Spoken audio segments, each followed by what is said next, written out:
Questo video ha lo scopo di illustrare il funzionamento del progetto realizzato per il corso di Reti Logiche del Politecnico di Milano.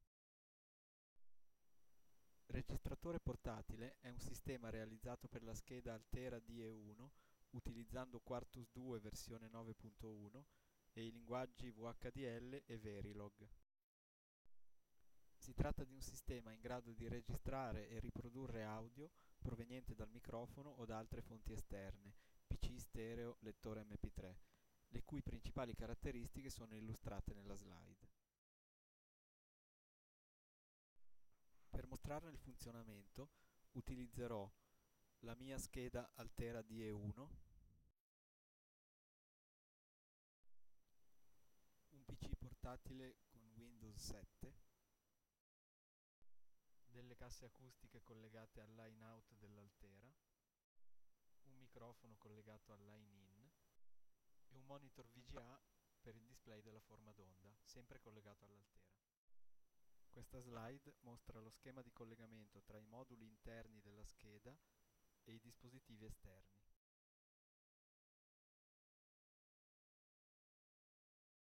Parto ora con una breve dimostrazione del funzionamento del sistema, registrando un breve audio dal microfono. Premetto che il programma è già stato compilato e lo sto facendo partire in questo momento.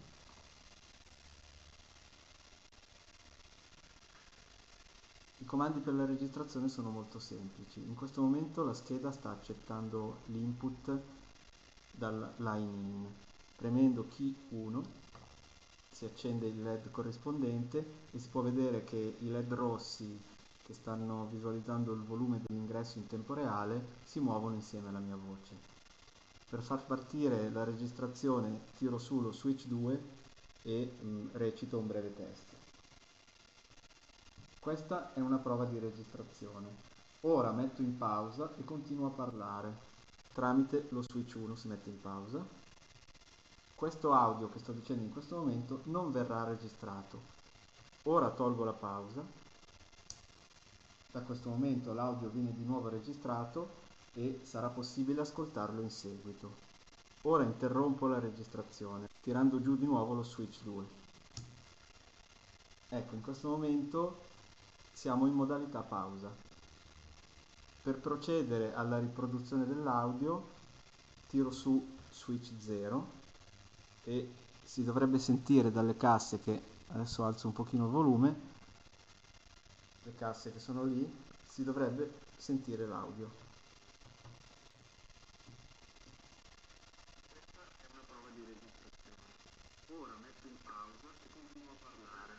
Tramite lo switch 1 si mette in pausa.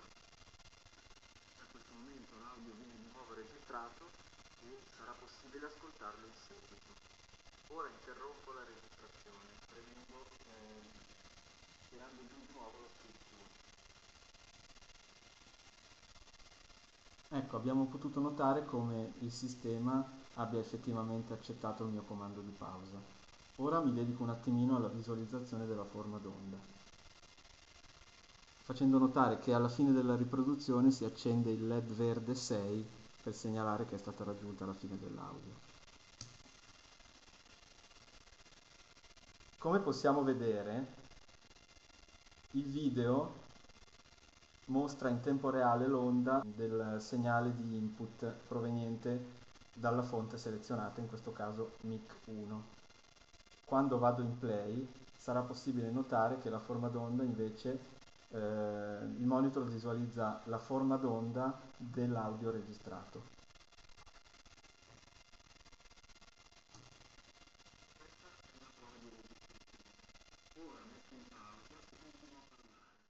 È anche possibile registrare audio dall'ingresso line in, premendo il tasto key 1 per cambiare fonte.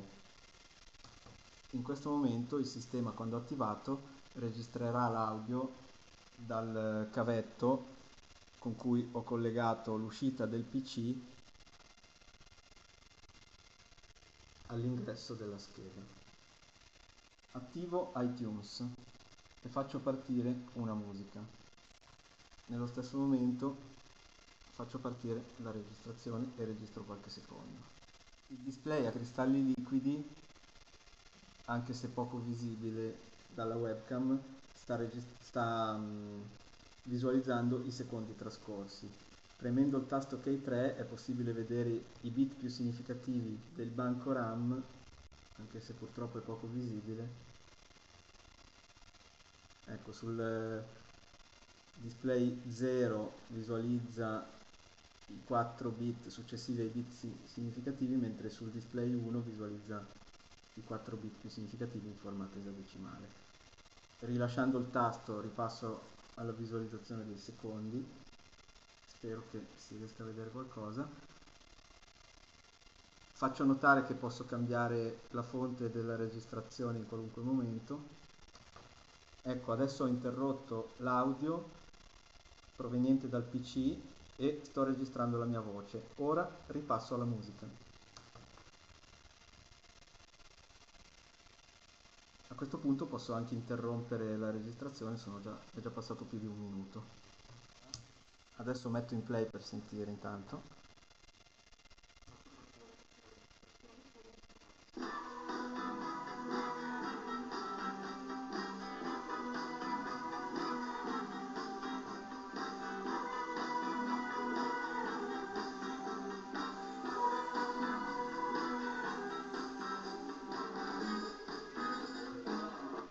Come avete notato, mettendo in pausa anche la forma d'onda si interrompe, avviene un freeze, e ho schiacciato precedentemente, ho alzato lo switch 5 per diminuire lo zoom.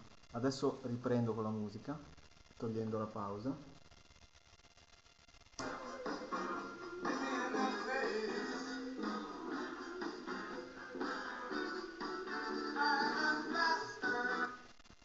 Un'altra interessante funzione è che è possibile cambiare la velocità di riproduzione.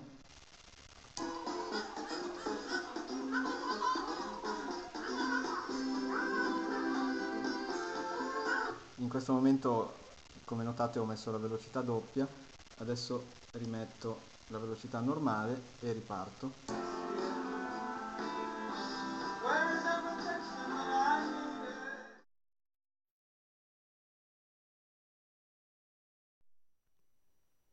La presentazione del progetto termina con una carrellata su come utilizzare le funzioni principali del sistema tramite i comandi dell'Altera DE1, tasti e switch.